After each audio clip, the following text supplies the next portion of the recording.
ಅಂದರೆ ಅರ್ಥ ಏನಲ್ಲಿಗೆ economical engine ನಾನು ಏನು ಹೇಳಿದೆ, ಗ್ರೋತ್ ಏನಿದೆ $2,700 ಇದನ್ನು ಇವರು $300 ತೊಗೊಂಡೋದ್ರು. ನಾವು ಮತ್ತೆ ಅದನ್ನು $4,500 ತೆಗೆದುಕೊಂಡು ಹೋಗ್ತಕ್ಕಂಥ ಕೆಲಸನ ಮೋದಿ ಅವ್ರು ಮಾಡ್ತಾ ಇದ್ದೀವಿ. ಅಂದರೆ ಅರ್ಥ ಇದು ನಾಟ್ ಜಸ್ಟ್ ಏನು ಒಂದು ಲಾಡು ಅಲ್ಲ, ನಾವೆಲ್ಲ ಭರ್ಪೂರಾಗಿ ಇವತ್ತು ಮೃಷ್ಟಾನ್ನ ಭೋಜನ ಮಾಡ್ತಕ್ಕಂತಹ ದಿನ ಇವತ್ತು. ಅಷ್ಟು ಚೆನ್ನಾಗಿ ಇವತ್ತು ಮೋದಿಯವರು ಬಡ್ಜೆಟ್ ಕೊಟ್ಟಿದ್ದಾರೆ. ಆಮೇಲೆ ನಾನು ಒಂದೇ ನಿಮಿಷ, ತಾವು ಪಾಪ ಉಡಾನ್ ಬಗ್ಗೆ ಪಾಪ ತಪ್ಪು ಅರ್ಥ ಹೋಗೋದು ಬೇಡ ಜನಕ್ಕೆ, ಯಾಕಂದ್ರೆ ನಾನು ಸ್ಟಡಿ ಮಾಡಿರ್ತಕ್ಕಂಥ ಟಾಪಿಕ್ ಅದು. ಉಡಾನ್ನಲ್ಲಿ ಪಾಪ ಚಂಬು ಪುರಾಣಿಕರು ಎಲ್ಲ ಚೆನ್ನಾಗಿ ಹೇಳಿದ್ರು. ಒಂದೇ ಒಂದು ಏನು ಅಂತಂದ್ರೆ, ಸ್ಮಾಲರ್ ಏರ್ಪೋರ್ಟ್ಸ್ ಮಾಡಿ ಉಡಾನ್ ಸ್ಕೀಮು, ಪಾಲಿಸಿ ಪ್ಯಾರಾಲಿಸಿಸ್ ಅಂತ ಹೇಳ್ತಾ ಇದ್ದೀವಲ್ಲ, ಪಾಲಿಸಿ ಪ್ಯಾರಾಲಿಸಿಸ್ ಅಲ್ಲಿ ಯಾವುದೋ ಒಂದು ಏರ್ಪೋರ್ಟ್ನ ಅನೌನ್ಸ್ ಮಾಡ್ಬಿಡೋದಲ್ಲ, ಅದಕ್ಕೆ ಪಾಲಿಸಿ ಏನು, ಅದರಲ್ಲಿ ಉಡಾನ್ ಸ್ಕೀಮ್ ತಂದಾಗ ನೀವು ಇಷ್ಟು ಟಿಕೆಟ್ ಏನಿದೆ ಕಡಿಮೆ ದರಕ್ಕೆ ಕೊಡಬೇಕು, ಪಾರ್ಕಿಂಗ್ ಕೊಡಬೇಕು, ಆ್ಯಂಕರಿಂಗ್ಗೆ ಅಲ್ಲಿ ನೀವು ಏರ್ಪೋರ್ಟ್ಸ್ ಅಂದರೆ ದೊಡ್ಡ ದೊಡ್ಡ ಫ್ಲೈಟ್ಸು ಕೊಟ್ಟಾಗ ಏರ್ಪೋರ್ಟ್ಗಳಲ್ಲಿ ಅವ್ರು ಫೋರ್ಸ್ಫುಲಿ ಹೋಗ್ತಾರೆ. ಅಂದರೆ ದೊಡ್ಡ ದೊಡ್ಡ ಏರ್ಪೋರ್ಟ್ಸ್, ಉದಾಹರಣೆಗೆ ನಾನು ಹೆಸರು ಹೇಳೋದು ಬೇಡ, ಸ್ಪೈಸ್ ಜೆಟ್ ಇರ್ಬೋದು, ಇಂಡಿಗೋ ಏರ್, ಗೋ ಏರ್, ಯಾರೇ ಆಗಲಿ, invariable I am not worried about the name, ಅವ್ರುಗಳು ಸಹ ಗುಲ್ಬರ್ಗ, ಹಾಸನ, ರಾಯಚೂರು ಅಂತ ಕಡೆ ಹೋಗ್ತಾರೆ ಅಂತಕ್ಕಂಥ ಉದ್ದೇಶ. ಇವತ್ತು ಗುಲ್ಬರ್ಗಾದಲ್ಲಿ ಇವತ್ತು ವಿ ಆರ್ ಆಲ್ ವೇಟಿಂಗ್. ಈಗ ಏನಂದರೆ, ನಾನು ಗುಲ್ಬರ್ಗಾದಲ್ಲಿ ಟಿಕೆಟ್ ಸಿಗೋದಿಲ್ಲ ಅಂತ ಅಂದ್ಬಿಟ್ಟು ನಾವು ಟ್ರೈನಲ್ಲಿ ಹೋಗ್ತೀವಿ. ನಾನು I am A regular visitor because of ನಮ್ಮ ಗಾಣಿಗಾಪುರಕ್ಕೆ. ಆದರೆ ಏನಂದ್ರೆ ಟಿಕೆಟ್ ಸಿಗಲ್ಲ ಅಲ್ಲಿ, ಅದಕ್ಕೋಸ್ಕರ ನಾವೇನು ಮಾಡ್ತೀವಿ, ಟ್ರೈನಲ್ಲೋ ಬಸ್ಸಲ್ಲೋ ಹೋಗ್ತೀವಿ. ಅಂದ್ರೆ ಉಡ್ತಾ ಉಡಾನ್ ಇದೆ ಅಲ್ಲ, ಉಡ್ ನೈ ರೇ ಅಂತ ಅಲ್ವಾ ಸರ್? ಇಲ್ಲ ನೋಡಿ, ಅದಕ್ಕಿಂತ ನಮ್ದು ವಂದೇ ಭಾರತ್ ಇದೆ ಅಲ್ವಾ, Vande Bharat it will reach, ಅದು ಫಸ್ಟ್ ಕ್ಲಾಸ್. ಅಲ್ಲ ನಿಮ್ಮ Udan scheme I don't agree with the fairs which is, ಶಿವಮೊಗ್ಗಕ್ಕೆ ನೀವು ಹೋಗ್ಬೇಕಾದ್ರೆ ಎಷ್ಟು ಫೇರ್ ಆಗುತ್ತೆ. ಈಗ ನೀವು 1 ಗಂಟೆ ಬೆಂಗಳೂರಿಗೆ ಹೋಗ್ಬಿಟ್ಟು ನೋಡಿದೆ, ಬಡತನ ನಿವಾರಣೆ ಕುರಿತಂತೆ ಯಾವುದೇ ಗಂಭೀರ ಹೆಜ್ಜೆಯನ್ನು ಇಡೋದರಲ್ಲಿ ಪೂರ್ಣ ವಿಫಲ ಆಗಿದೆ.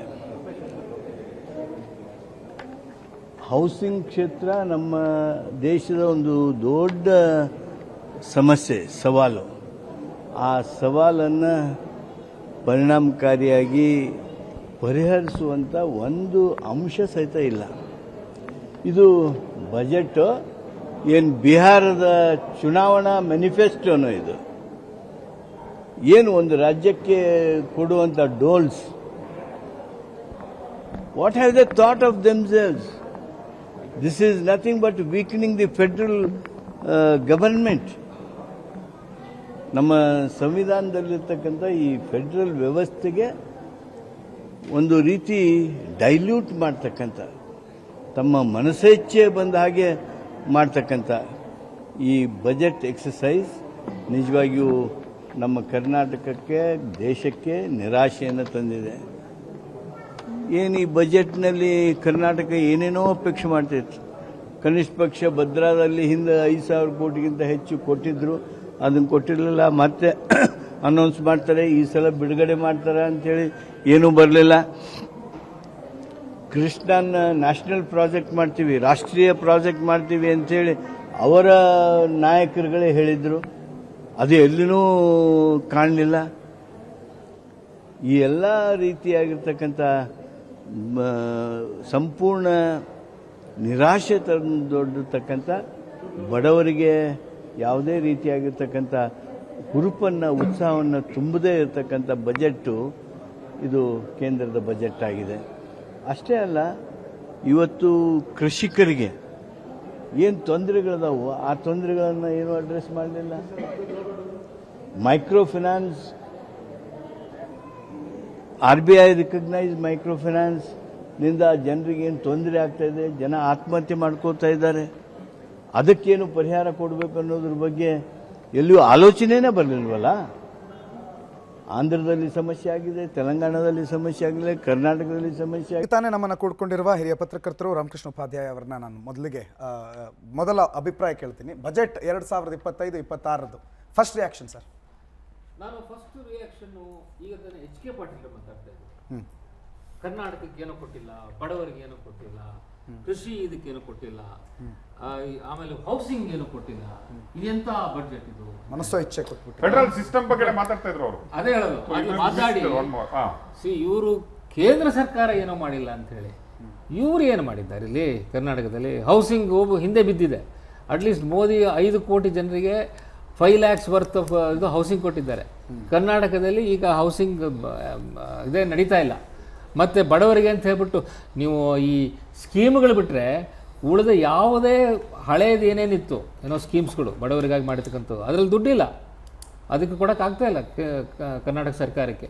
ಮತ್ತು ಕೃಷಿಕರಿಗೆ ಏನು ಮಾಡ್ತಾ ಇದ್ದಾರೆ, ಇಲ್ಲಿ ಏನೋ ಉತ್ಪಾದನೆ ಇಳಿದು ಹೋಗ್ತಾ ಇದೆ ಕರ್ನಾಟಕದಲ್ಲಿ.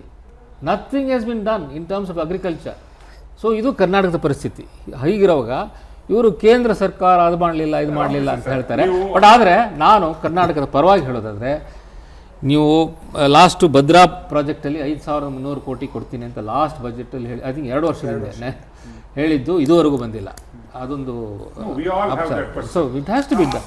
ಕನ್ನಡಿಗರಾಗಿ ಕರ್ನಾಟಕದವರಾಗಿ ಖಂಡಿತ ನಾವು ಅದನ್ನು ಕ್ವಶನ್ ಮಾಡಿದ್ದಿದೆ. ಇನ್ನೂ ಎನ್ವೈರ್ಮೆಂಟಲ್ ಕ್ಲಿಯರೆನ್ಸು ಸಿಕ್ಕಿಲ್ಲ ಅನ್ನೋ ಒಂದು ಪೊಳ್ಳು ನೆಪ ಹೇಳ್ಕೊಂಡು that is also under control of central government. ಅದನ್ನು ಕೊಡದೆ ನೀವು ಅದಕ್ಕಾಗಿ ಉಳ್ಕೊಂಡಿದೆ ಅನ್ನುವ ಪೊಳ್ಳು ನೆಪ ಹೇಳ್ಕೊಂಡು ಅದನ್ನು ಮಾಡ್ತಾ ಇರೋದು ಕರ್ನಾಟಕಕ್ಕೆ ಮಾಡುವ ಅದೊಂದೇ ಅಲ್ಲ, ಅಲ್ಲ ಯುಟಿಲೈಸೇಷನ್ ಸರ್ಟಿಫಿಕೇಟ್ ಇಲ್ಲದೆ ಮಾಡಂಗಿಲ್ಲ. ಹೋದ್ಸಲಿ ಒಂದು ರಿಪೋರ್ಟ್ ಅಲ್ಲಿ ಯುಪಿ ಯುಟಿಲೈಸ್ ಆಗಿರ್ಲಿಲ್ಲ, ಆದ್ರೆ ಅಲ್ಲಿ ಕೊಟ್ಟರು. ಅದು ಎಲ್ಲಾ ಸ್ಟೇಟ್ಗೂ ಅವ್ರು ಯಾಕೆ ಎಚ್ ಕೆ ಪಾಟೀಲ್ ಫೆಡರಲಿಸಂ ಅಂತ ಹೇಳಿದ್ರು ಅಂದ್ರೆ ಅದು ಎಲ್ಲಾ ಸ್ಟೇಟ್ಗೂ ಅನ್ವಯಿಸಬೇಕು. ಯುಟಿಲೈಸೇಷನ್ ಯುಪಿ ಆಗಿದೆಯಾ?